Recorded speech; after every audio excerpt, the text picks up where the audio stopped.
सभापति महोदय, यह बजट कोरोना की वैश्विक महामारी में भारत के वैश्विक स्वरूप को दर्शाता सर्वस्पर्शी, सर्वव्यापी व सर्वग्राही बजट है।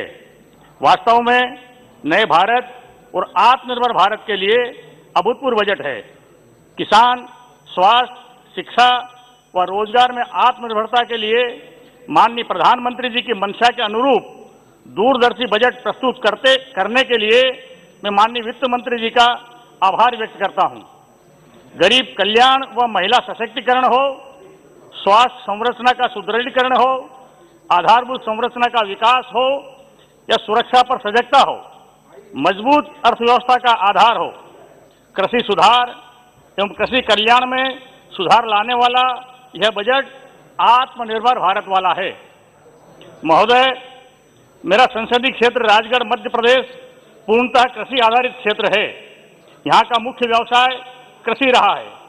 सरकार ने आधारभूत सुविधाओं का विकास किया है, जिसमें राष्ट्रीय राजमार्ग हो, रेल मार्ग, मोहनपुरा कुंडालिया जैसे वृहद परियोजनाएं। रोडमल जी, हाउस का समय बढ़ाना है।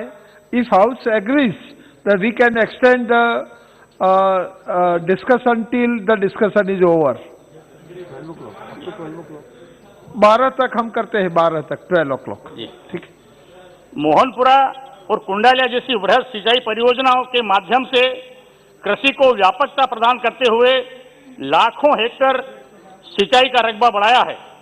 मुझे कहते हुए गर्व हो रहा है कि हमने कोरोना की महामारी में आपदा को अवसर में बदलते हुए अन्नदाता किसान भाइयों के परिश्रम से अनाज व तिलहन के क्षेत्र में रिकॉर्ड उत्पादन किया है।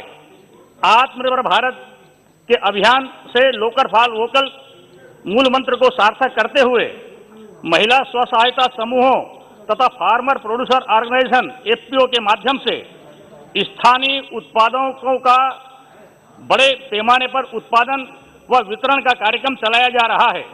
हमारे यहाँ संतरे की branding, processing, cold room, pack house, cold storage आदि का कार्य प्रारंभ किया जा रहा है।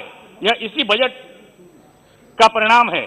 यह कृषि को लाभकारी बनाने व किसानों की आय दोगुनी करने में मील का पत्थर साबित होगा। माननीय प्रधानमंत्री जी द्वारा चिन्हित आकांक्षी जिले से पोषित होकर शीघ्र ही हम आत्मनिर्भरता की ओर बढ़ रहे हैं। महोदय, राजगढ़ क्षेत्र में 1.5 लाख माताओं को उज्ज्वला कनेक्शन, 3 लाख से अधिक प्रधानमंत्री आवास, हर घर में नल से जल की योजना के अंतर्गत हमारे यहाँ कुल 1640 गांव हैं, उसमें 1300 गांवों में योजना स्वीकृत हो चुकी है और उसका काम चल रहा है। शेष जो 340 गांव हैं उनकी भी डीपीआर बनकर के तैयार हो गई है, स्वीकृति की प्रतीक्षा में है। माइक्रो इरिगेशन तकनीक के माध्यम से, प्रेशर पाइप से, स्प्रिंकलर के माध्यम से 2,50,000 हेक्टेयर जमीन में हम नई सिंचाई करने की ओर बढ़ रहे हैं, जो प्रारंभ हो चुका है। शिक्षा को मजबूती देते हुए मानव संसाधन विकास मंत्रालय द्वारा रूसा के तहत एक मॉडल कॉलेज, वही रूसा के माध्यम से एक व्यावसायिक कॉलेज का निर्माण चल रहा है।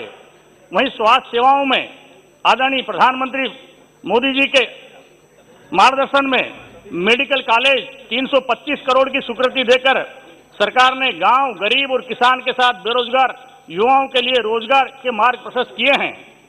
पर्यावरण संरक्षण को बढ़ावा देते हुए सस्ती व सुलभ गैस बेस्ड इकोनॉमी बनाने के सरकार के निर्णय फलस्वरूप पाइपलाइन आधारित घरेलू गैस उपलब्ध कराए जाने, गैस पाइपलाइन डालने का कार्य नए भारत की ओर हमारे बढ़ते कदम के साक्षी हैं। महोदय, रेलवे की महत्वाकांक्षी योजना हमारे क्षेत्र में रामगंज मंडी से भोपाल रेल लाइन, जो 2013 में रामगंज मंडी से झालावाड़ लाकर बंद कर दी गई थी, जिसे 2014 में माननीय प्रधानमंत्री जी के नेतृत्व में फिर से प्रारंभ कर प्रधानमंत्री फास्ट ट्रैक में शामिल किया गया है। 2023 तक पूरा करने का लक्ष्य है।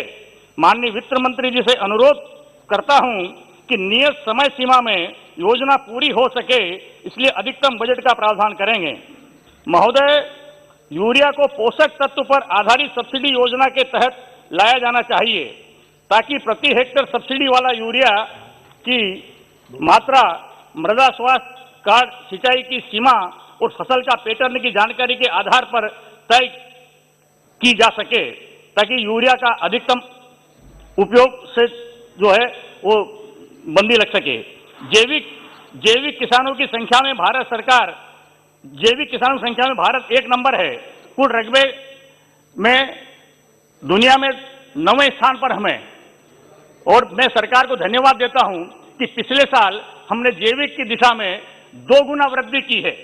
कृषि के क्षेत्र में केवल खाद्यान्न ही नहीं, फलोद्यान, फूलोद्यान, औषधि कृषि, पशुपालन, दूध डेयरी, मुर्गी पालन, मछली पालन के मूल उत्पाद का उपयोग कर अपशिष्ट जो वेस्ट निकलता है, वह दूसरे की मूल आवश्यकता जो वेस्ट निकलता है वो दूसरे का बेस्ट होता है।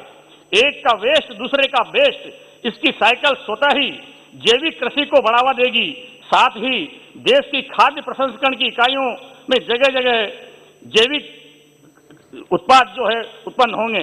कृषि की खाद्य प्रसंस्करण जीडीपी योगदान 20% के करीब बढ़ रही है, जबकि अधिशेष श्रम को विनिर्माण और खाद्य प्रसंस्करण में तैनात कर एकीकृत कृषि निर्यात मिशन की स्थापना करने की आवश्यकता है। एवं साथ ही आवश्यकता है कि कृषि उत्पादों का प्रसंस्करण उसी क्षेत्र में प्रारंभ किया जाए जो चल रहा है। भारत सरकार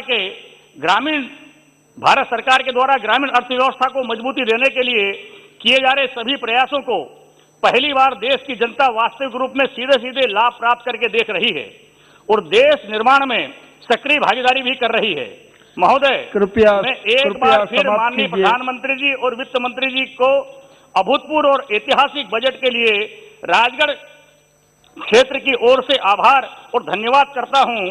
अंत में एक बात कहता हूं, वह रात अंधेरी बीती है, उषा जय किरण खिलाएंगे, पतवार चलाते जाएंगे, मंजिल पाएंगे पाएंगे, मंजिल लाएंगे लाएंगे। बहुत बहुत धन्यवाद। बहुत बहुत धन्यवाद।